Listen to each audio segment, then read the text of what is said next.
Media के संबंध में अपने विचार व्यक्त करूं,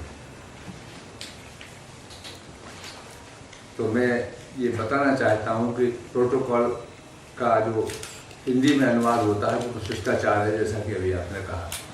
लेकिन जब उस शिष्टाचार को हम कानूनी रूप दे देते हैं कि ऐसा करना ही पड़ता है, तब हम प्रोटोकॉल शब्द का उपयोग करते हैं कि यहाँ का प्रोटोकॉल है। उसे खंडित नहीं किया जा सकता, उसको प्रोवाइड ही करना पड़ता है। तो वहाँ शब्द प्रयोग किया जाता है प्रोटोकॉल है। जैसे आपने देखा होगा कि कभी कोई मिनिस्टर एक स्टेट से दूसरे स्टेट पर जा रहा है, तो कैबिनेट मिनिस्टर है, तो कौन सा स्टेटस का ऑफिसर उसको प्रोटोकॉल ऑफिसर के रूप में रिसीव करेगा। तो ये शिष्टाचार हर क्षेत्र में बने हुए हैं। पुराने शिष्टाचार थे, हम सब जानते हैं, जैसे राजे महाराजे चलते थे। आपने अक्सर देखा है कि एक नारा लगाया जाता है जब राजा चलता था, वो उसका प्रोटोकॉल होता था कि राजा साहब जा रहे हैं तो वो आवाज़ लगती चली जा रही है, वो उनके लिए एक ड्यू रिस्पेक्ट देने के लिए और उनकी संबंध में जानकारी लोगों को हो जाए और शिष्टाचार हो जाए, उस व्यक्ति को भी ठीक लगे और जो जानना चाहते हैं उसके बारे में उनको भी कुछ एक मैसेज मिल जाए। ये सब इसके लिए बहुत से पहले से शिष्टाचार बने हुए हैं। जैसे एक शिष्टाचार ये रहा है कि साहब अगर किंग आएंगे तो उनके लिए 22 तोपों की सलामी होगी और दूसरे लोग आएंगे तो उनके लिए 19 तोप की सलामी होगी, किसी को 18 की होगी, किसी को 5 की होगी। ये भी प्रोटोकॉल में पहले हुआ करता था। लेकिन आज जब युग बदल गया है, जब पत्रकार उसके संबंध में एक्टिव हुए हैं, पत्रकारों का जब विषय आया है कि पत्रकार और मीडिया किस तरह से प्रोटोकॉल आपस में निर्वाह करते हुए पूरा जो व्यवसाय चलता है, जो गतिविधियां चलती हैं, राजनीतिक गतिविधि चलती है, व्यापारिक गतिविधि चलती है और धार्मिक गतिविधि चलती हैं, इन सब गतिविधियों को प्रोटोकॉल प्रदान जहाँ जरूरी हो देते हुए संचालित करते रहने का अब विषय सब पत्रकारों के सामने है। और मीडिया सबसे ज़्यादा इम्पोर्टेंट है इस संबंध में, क्योंकि मीडिया का अगर प्रोटोकॉल पूरा होता है तो ही सही समाचार सही समय पर सही जनता के पास पहुंचता है। यदि हम कोई भी चीज़ डिले कर दें, लेट कर दें, तो वो प्रोटोकॉल नहीं हुआ। इसलिए पत्रकारों को प्रोटोकॉल को ऑब्जर्व करना बहुत महत्वपूर्ण है कि वो उनके द्वारा प्रोटोकॉल जब वो ऑब्जर्व करते हैं तभी सच्चाई सही समय पर सही व्यक्ति के पास पहुंच सकती है। अब चूंकि प्रोटोकॉल वो कैसे पालन करें, तो जब एज ए पत्रकार मुझे शुरू में अनुभव है कि जब मैं शुरू में अखबार में था और रिपोर्टिंग का काम करता था, तो हमें अपने अंदर ही ये देखना पड़ता था कि मैं जो रिपोर्ट करके लाया हुआ हूँ उसको मैं किसको दूँ, अपने से सीनियर को दूँ और उसमें क्या जोड़ूँ क्या ना जोड़ूँ, ये सब वहाँ पर डिसाइड किया जाता है। फॉर एग्जाम्पल मैं बताता हूँ कि हमें कई बार जो सबसे पहले फेस करना पड़ा वो ये करना पड़ा कि हमारे यहाँ बुधवारे चौक पर भोपाल में गोली चली, तो उसमें काफ़ी लोग 17-18 मार दिए गए, हमारे सामने मार दिए। वो पीली ड्रेस पहनकर उनको मारते थे, टांग में टांग के बजाय ऊपर मार दी। उन्होंने प्रोटोकॉल का पालन नहीं किया। कमिश्नर ने आदेश दिया पुलिस को कि आप गोली चलाएंगे वहाँ पर, तो गोली चलाएंगे तो गोली घुटने से नीचे नहीं लगना चाहिए, तो कई लोगों को घुटने के ऊपर लगी और सामने ही 13-14 लोग, 13 के करीब आदमी सुहा हो गए। उनकी लाशें उठा के लोगों ने, सिपाहियों ने उठा के ट्रक के ऊपर फेंक के उसको ले गए, जबकि मैंने खुद अपने आंखों से देखा कि 13 लाशें मेरे सामने उठाकर फेंकी गई। अब प्रोटोकॉल आता है हमारे सामने, हम नौकरी करते हैं अखबार में, हम कितनी संख्या दें? अगर हम लिखते हैं 13 तो हमारी नौकरी जाती है। तो जैसा कमिश्नर ने कहा कि आप ये लिख दीजिए कि 7, एक बोल देगा 6, एक बोल देगा 8, तो 20 का आ जाएगा, मतलब 5 लाशें गायब ही करना है उनको। अब ये जो समस्या पत्रकारों के सामने आती है तो वो किस चीज़ का पालन करे, उसका प्रोटोकॉल क्या है? अगर वो अपने पत्रकार धर्म का पालन करता है तो उसके सामने बड़ी प्रॉब्लम आ जाएगी। इसलिए ये प्रोटोकॉल के संबंध में जानकारी होना और हम कितनी तोड़ सकते हैं कितनी नहीं तोड़ सकते, ये हमको सबको पता होना चाहिए और हर पत्रकार को अलर्ट रहना चाहिए। तो ये जो कुछ घटना घटित हुई, इस पर से हम बहुत सी चीज़ों पर प्रकाश डाल सकते हैं कि प्रोटोकॉल कहाँ है, प्रोटोकॉल को कैसे करना है, मीडिया का इसमें क्या रोल है। तो मीडिया तो पूर्ण रूप से प्रोटोकॉल के द्वारा ही चलता है। हर एक के लिए हमारे यहाँ पावर दिया गया है कि रिपोर्टर ये रिपोर्ट करेगा, सब एडिटर उसको सबिंग करेगा, उसकी पावर है कि वो उसमें गलत शब्द को ठीक करेगा, फिर वो देखेगा उसको जो इंस्ट्रक्शंस मिलते हैं उसके हायर अथॉरिटीज़ के, उनका वो कितना पालन करता है। तो ये मीडिया के लोगों के लिए प्रोटोकॉल, मीडिया समाचार आदान प्रदान करने में बहुत ज़रूरी होता है। अब सवाल आता है कि मीडिया और जो हमारा प्रोटोकॉल है वो दूसरी जगह कैसे कैसे लागू होता है। तो आप अच्छी तरह से जानते हैं कि एक पत्रकार अगर सुबह से उठकर अपन जिसको देखें कि एक पत्रकार को क्या करना पड़ा, तो उसको कलेक्टर से ही बात करना पड़ती है, कमिश्नर से ही बात करना पड़ती है, उस पत्रकार को रिस्पॉन्ड करना चाहिए। ऐसा अपना व्यक्तित्व पत्रकार बना कर रखता है कि मुख्यमंत्री से तुरंत बात कर सकता है, उसे कोई मैसेज देना है तो गवर्नर से बात कर सकता है। गवर्नर का अलग प्रोटोकॉल होता है, वो थ्रू सेक्रेटरी होता है। क्योंकि मैंने कई बार राष्ट्रपति से डायरेक्ट बात की, तब मुझे पता चला कि जब तक आइडेंटिफाई नहीं हो जाता तब तक राष्ट्रपति फोन नहीं उठाते, बात नहीं करते हैं, गवर्नर्स भी नहीं उठाते हैं, जब पता होता है तो ही उठाते हैं। तो अगर हम प्रोटोकॉल के द्वारा उनसे अप्रोच करेंगे तो हमें अच्छा रिस्पॉन्स आएगा। अब कोई काम आपका मुख्यमंत्री के पास है और अगर आप प्रोटोकॉल तोड़ के भीड़ में चले जाए तो आपको पहचानेगा नहीं। लेकिन अगर आपने प्रॉपर चैनल से उसको अप्लाई किया है कि मैं अमुक पत्रकार अखबार से जुड़ा हुआ हूं और मैं इस संबंध में आपसे मिलना चाहता हूं, तो अपनी सुविधा के अनुसार आपको जब टाइम देगा तो आपको अटेंड करेगा वो।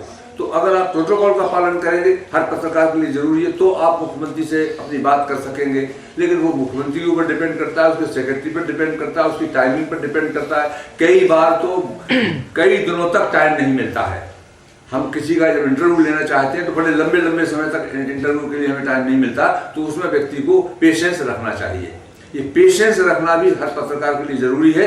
अगर वो ताबड़तोड़ कोई चीज करना चाहता है, कराना चाहता है, तो जैसे ऑफिसरों के पास जाएगा तो ऑफिसर जो है वो अपने बॉस को देखते रहते हैं, पत्रकार की तरफ ध्यान नहीं देते हो। उनको ये लगता है आप किसी एसएचओ के पास पहुंचे, थाने में पहुंचे कि सब गलत काम हो गया, बलात्कार हो गया या चीटिंग हो गई या कोई आदमी पैसे लेके भाग गया है, तो वो अपने उस बॉस को देखता रहेगा कि कमिश्नर क्या कहता है, इसका केस रजिस्टर करूं कि ना करूं, इसको मैं एंटरटेन करूं कि ना करूं। ये जो दिक्कत होती है वो सिर्फ इसलिए होती है कि प्रोटोकॉल आपने पालन नहीं किया है। अगर आपको करना है, आपने सीधा होम मिनिस्टर को पहले फैक्स किया, मैसेज दिया, इसके बाद आपने होम सेक्रेटरी को किया और उनको मैसेज दे दिया। अगर आपने प्रॉपर चैनल से अगर आपने फैक्स दिया, वो कॉपी आपने जाकर एसएचओ को दी कि भाई ये मैं सबको करके आया हूं, तो वो एसएचओ उसी समय सुनेगा, ये जानना चाहेगा कि भाई ये व्यक्ति तो ऊपर तक अप्रोच कर चुका है। तो हमको प्रोटोकॉल के तहत ही सारे काम की सुविधा मिली हुई है पत्रकारों को। अगर हम प्रोटोकॉल का पालन करेंगे तभी हम सही ढंग से पत्रकारिता कर पाएंगे।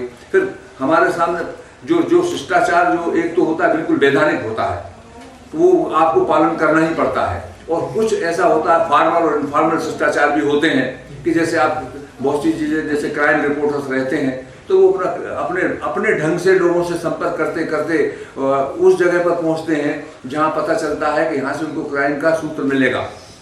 उनको बड़े डेंजर का सामना करना पड़ता है। तो जब आप जैसे कोई किसी व्यक्ति ने कहा कि मुझे क्राइम रिपोर्टिंग में बड़ा इंटरेस्ट है, तो उनके सामने जो समस्याएं आती हैं, अगर वो प्रोटोकॉल का पालन करेंगे तो उनके सामने वो समस्या नहीं आएगी, क्योंकि वो अपने आप को बिल्कुल सुरक्षित रखेंगे, अपने आप को बिल्कुल बचा के रखेंगे, उनके खिलाफ कुछ कार्रवाई नहीं हो सकती है और उनको जो गलत तत्व होते हैं वो भी प्रभावित नहीं कर सकते हैं। क्योंकि होता ही है कि आप जब किसी सच्चाई का पता लगाने जाते हैं, जैसे कोई आरटीआई का काम करने लगा है और पत्रकार तो उससे भी बड़ा है, क्योंकि आरटीआई वाला तो अंदरूनी करता रहता है, लेकिन पत्रकार को तो आज ही उसने देखा है कि आज ही उसके सामने इतनी लाशें गई हैं, लेकिन अभी कहा गया है कि आपको इतना ही लिखना है, तो उसे लिखने के लिए बाध्य होना पड़ता है। तो ये सिचुएशन को फेस करने के लिए हमको करेजस होना पड़ेगा।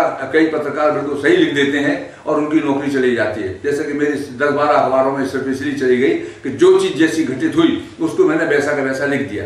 अब मैं आपको एक एग्जाम्पल बताता हूँ कि एक जगह पर शराब खाना खोलने की परमिशन 9 बजे तक है कि 9 बजे तक आप शराब की दुकान खोल सकते हैं, लेकिन वहाँ का एसएचओ उसको 11 बजे तक खोलने देता है। तो रात को 9 बजे के 11 के बीच में वो पियक्कड़ लोग आते हैं जो उसको ज़्यादा पैसा मिलता है।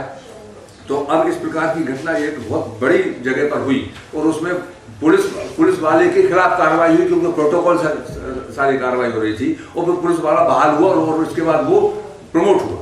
तो एक मिश्रा जी नाम के व्यक्ति मेरे पास आए, मैं एमपी काउंटर में काम करता था, कि भाई हमारे साथ ऐसा हो रहा है कि हम अगर बात करते हैं तो वो हमको कहता है तुम्हें यहाँ से हम इस थाने से हटवा देंगे। और शंकर दयाल शर्मा जो भारत के राष्ट्रपति हुए हैं वो उनका आदमी है और उसके लिए दुकान मिली हुई है। इतने बड़े आदमी का व्यक्ति, जिसका व्यक्तित्व इतना बड़ा है, जो भारत का राष्ट्रपति होने जा रहा है, वो पहले भी शिक्षा मंत्री और मुख्यमंत्री रह चुका है, उसकी तरफ से अगर गलत सपोर्ट किसी को मिल रहा है तो पत्रकार उसको कैसे फेस करेगा और कैसे पुलिस वाले को भी बचाएगा, न्याय कैसे करता है, ये एग्जाम्पल ये मैं आपको देता हूँ। उन्होंने जब मुझको कहा तो मैंने कहा ठीक है, आप मुझे बता दीजिए कि और उसके पीछे कौन है। उनका गोडबोले नाम के फाइनेंस सेक्रेटरी हैं, वो कह रहे हैं कि अगर हम दुकान को रात से 9 बजे से 11 बजे तक अगर नहीं खोलेंगे तो हमारी दुकान ही नहीं चलेगी और हमारे पास पैसा नहीं आएगा। 9 बजे बंद कर देने से दुकान का पैसे का नुकसान होता है। तो उस पूरे समाचार को हमने एक छापा अखबार के अंदर और अपने ढंग से छापा कि कानून तो ये कहता है और थानेदार ये कहता है और सेक्रेटरी ये कहते हैं और हमको देखना ये है कि इसमें अब कानून जीतता है या कलारी जीतती है।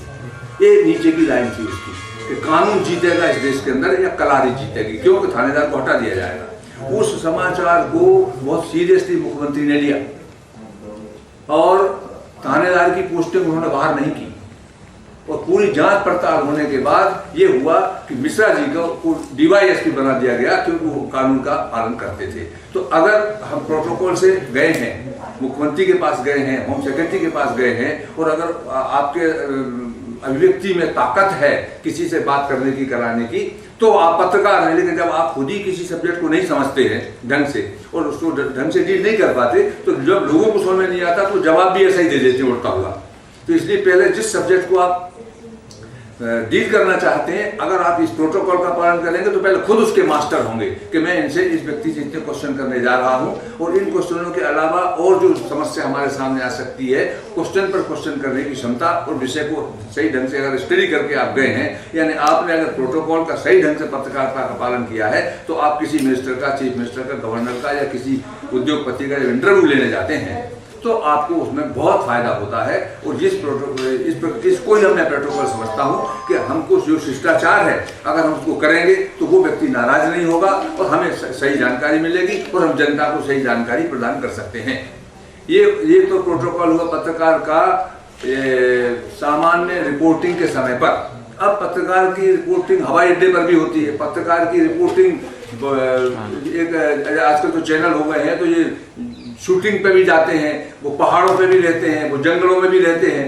तो वहाँ अगर उन्होंने प्रॉपर प्रोटोकॉल का पालन किया है तो उन्हें गार्ड मिलेगा। आप किसी जगह पे जा रहे हैं, बस्तर में जा रहे हैं, तो आपको अगर कोई चीज़ रिपोर्ट करना है तो, और अगर आपने नहीं की और आपने खुद आगे रह के कोई रिस्क ले लिया, तो ये अगर आप करेंगे तो ये आप गलत है। इसका मैं समर्थक नहीं हूँ।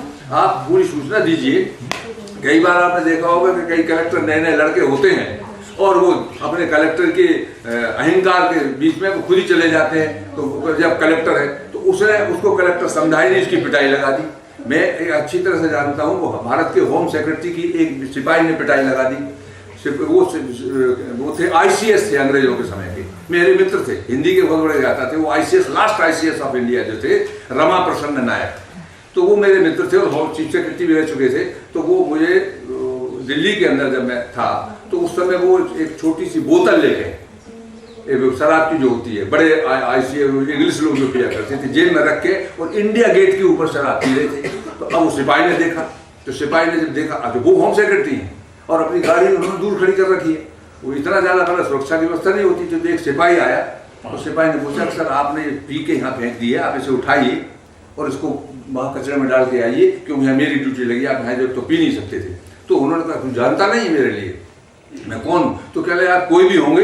उसने 2 लपड़ मार दिए उनको उसी समय, कोई भी होंगे आपने गलत काम किया है, एक सिपाही की हैसियत। और वो सिपाही उनको लेके पार्लियामेंट थाने के अंदर बंद कर दिया, ले जाके होम सेक्रेटरी भारत सरकार को बंद करके रखा उसने, ले सीधा गया और 8-9 बजे बंद कर दिया। जब घर नहीं पहुंचे रमा प्रसन्न नायक अपने टाइम पर, तो पता लगा कि होम सेक्रेटरी कहाँ गया, तो पता चला कि एक सिपाही ने ले जाके उसको बंद कर रखा है।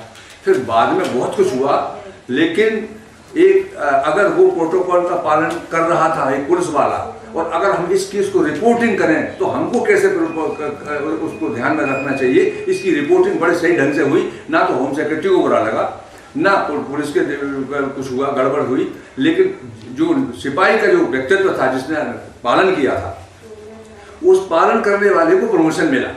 और इसी प्रकार से जब नियमों का पालन करता हुआ कोई व्यक्ति ऑफिसर अगर हो तो हमको उसको बाकायदे सपोर्ट करना चाहिए।